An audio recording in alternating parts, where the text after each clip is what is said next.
¿Qué es el cariotipo? El cariotipo hace referencia a la dotación cromosómica de una persona o una especie. Esto quiere decir al conjunto de cromosomas que tiene cada una de sus células. Como bien se sabe, el cariotipo es algo propio de cada especie. Un claro ejemplo de esto es que nosotros los seres humanos contamos con 23 pares de cromosomas, a diferencia de otras especies como lo es la mosca de la fruta, que cuenta con solo 4 pares de cromosomas. Por otro lado, el cariotipo puede variar ligeramente entre individuos de una misma especie. Un ejemplo son las personas con síndrome de Down, que tienen 47 cromosomas, ya que disponen de una copia extra del cromosoma número 21. El cariotipo también puede usarse para buscar anomalías en el número o la estructura de los cromosomas. El cariotipo puede ser observado únicamente a través de los cromosomas. Y para poder entender qué es un cromosoma tenemos que entender de qué está hecho. En este caso, de cromatina. La cromatina es la portadora de la información genética, es básicamente la forma física de la información genética. Está compuesta de ADN y de proteínas, que pueden ser histónicas o no histónicas. Tenemos dos tipos, la eucromatina y la heterocromatina. Si nos imaginamos que este es el núcleo, la eucromatina estaría más centrada y es un color un poquito más claro, contrario a la heterocromatina de la que hablaré en un momento. La eucromatina es básicamente la forma, por así decirlo, activa, la que está menos compactada y por ende está más dispuesta para la síntesis de proteínas. Luego tenemos la heterocromatina, que se caracteriza por ser un poquito más oscura y porque está básicamente en la periferia de nuestro núcleo. Esta es la forma inactiva y condensada de la cromatina, que va a ser un poquito más difícil que sirva para la síntesis de proteínas. Está formada de algo llamado ADN satélite, que es básicamente una secuencia de ADN donde hay como fragmentos muy grandes seguidos de secuencias no codificantes. Entonces, según la cantidad de ADN satélite, es qué tipo de heterocromatina va a ser, constructiva o facultativa. La constructiva es completamente inexpresiva y siempre lo va a ser así. Como el nombre lo indica, está más bien hecho de una forma constructiva porque puede plegarse sobre sí misma y eso le da una importancia al formar estructuras altamente compactadas. De hecho, los centrómeros y telómeros, de los que hablaré más adelante, se incluyen aquí.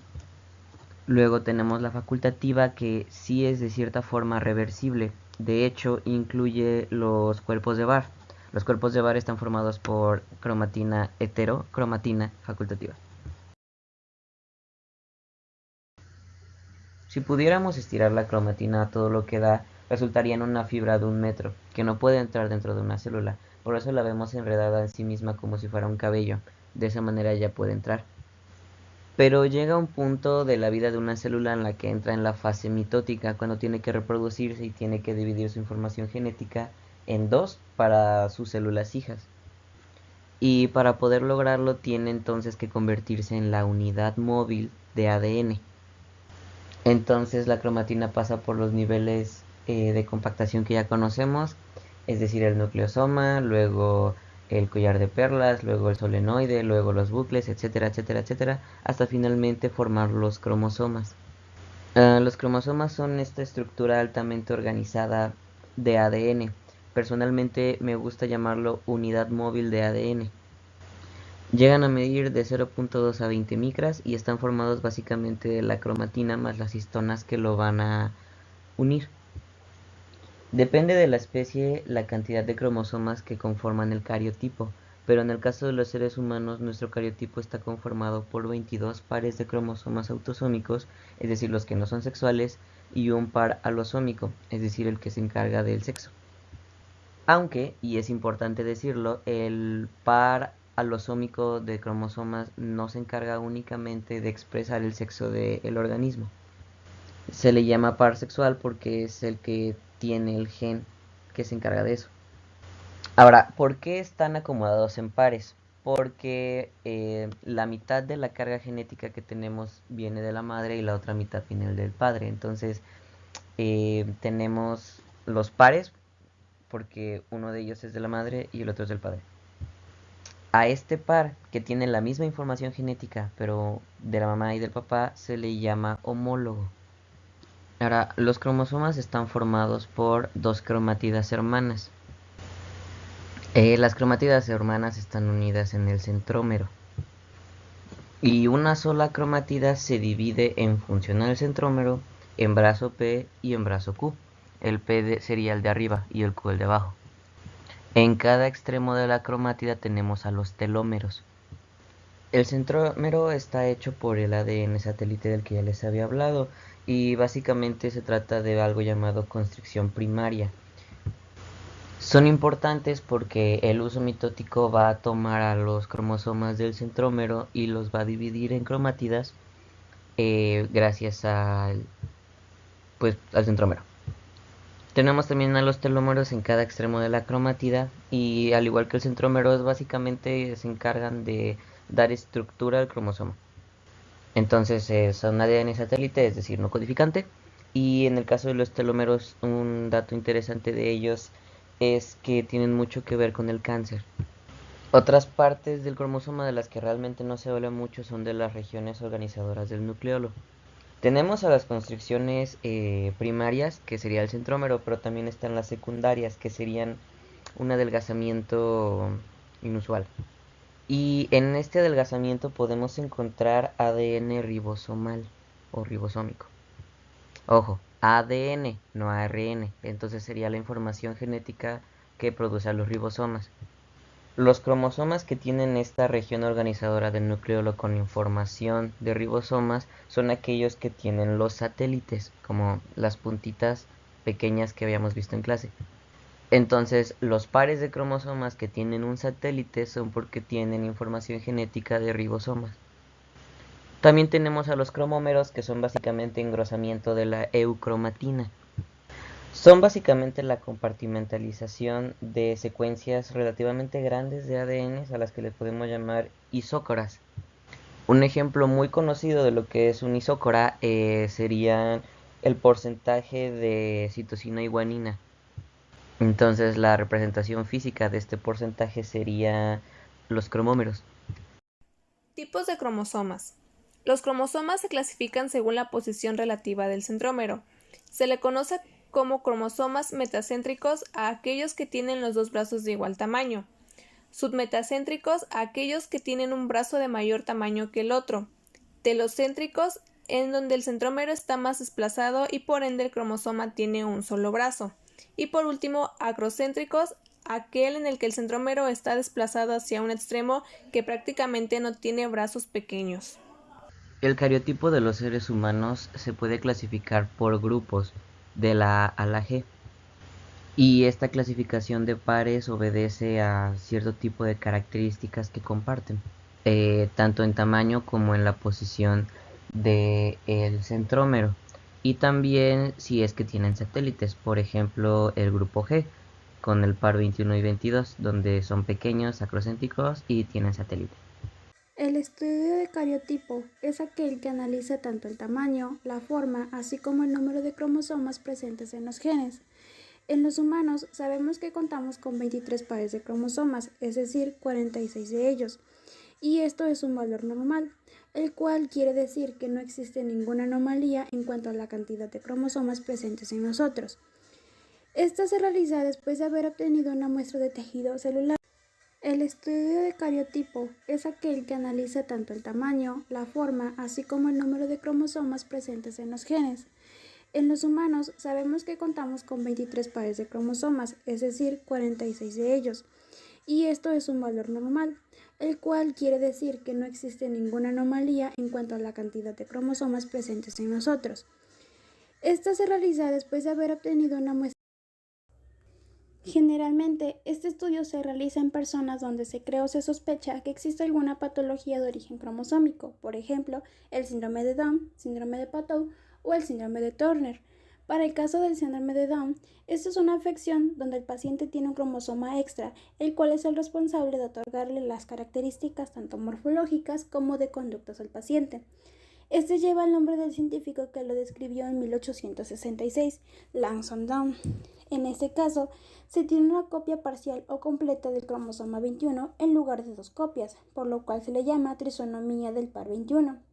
De manera general, se conocen tres posibles causas. La primera es la trisonomía del cromosoma 21 por no disyunción. La segunda es la trisonomía del cromosoma 21 en mosaico. Generalmente, este estudio se realiza en personas donde se cree o se sospecha que existe alguna patología de origen cromosómico, por ejemplo, el síndrome de Down, síndrome de Patou o el síndrome de Turner. Para el caso del síndrome de Down, esta es una afección donde el paciente tiene un cromosoma extra, el cual es el responsable de otorgarle las características tanto morfológicas como de conductas al paciente. Este lleva el nombre del científico que lo describió en 1866, Langston Down. En este caso, se tiene una copia parcial o completa del cromosoma 21 en lugar de dos copias, por lo cual se le llama trisonomía del par 21. De manera general, se conocen tres posibles causas. La primera es la trisonomía del cromosoma 21 por no disyunción.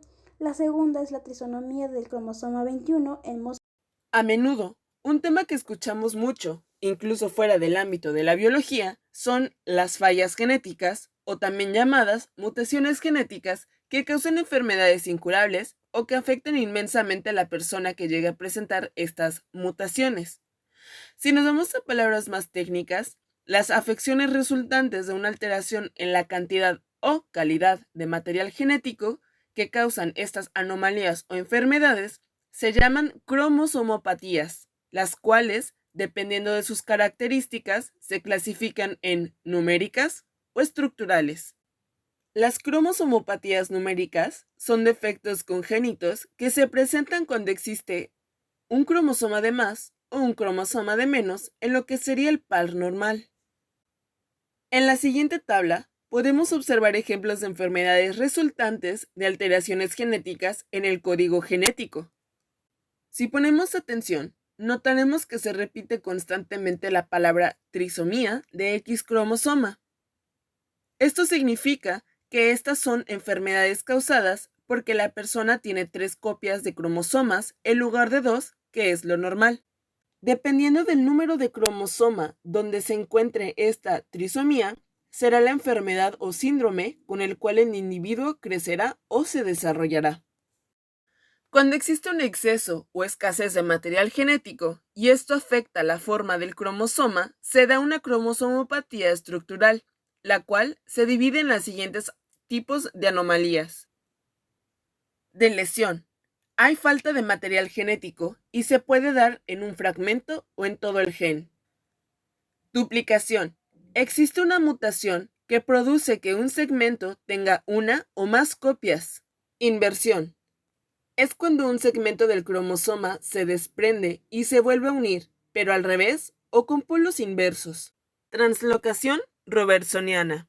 Se da cuando hay una unión de dos cromosomas acrocéntricos por los centrómeros. Esto provoca una pérdida de sus brazos cortos y forman así un solo cromosoma. Anillación.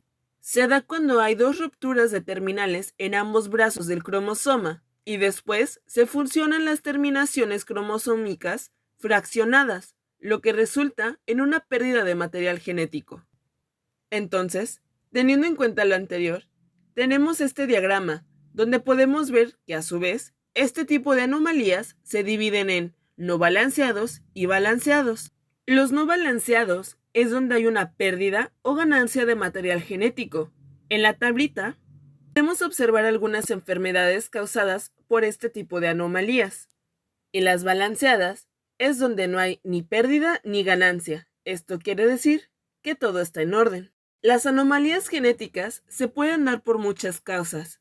Usualmente se dan desde la formación del producto por cuestiones hereditarias, aunque también se pueden dar por la edad de la persona gestante, condiciones ambientales, estilo de vida, entre otros.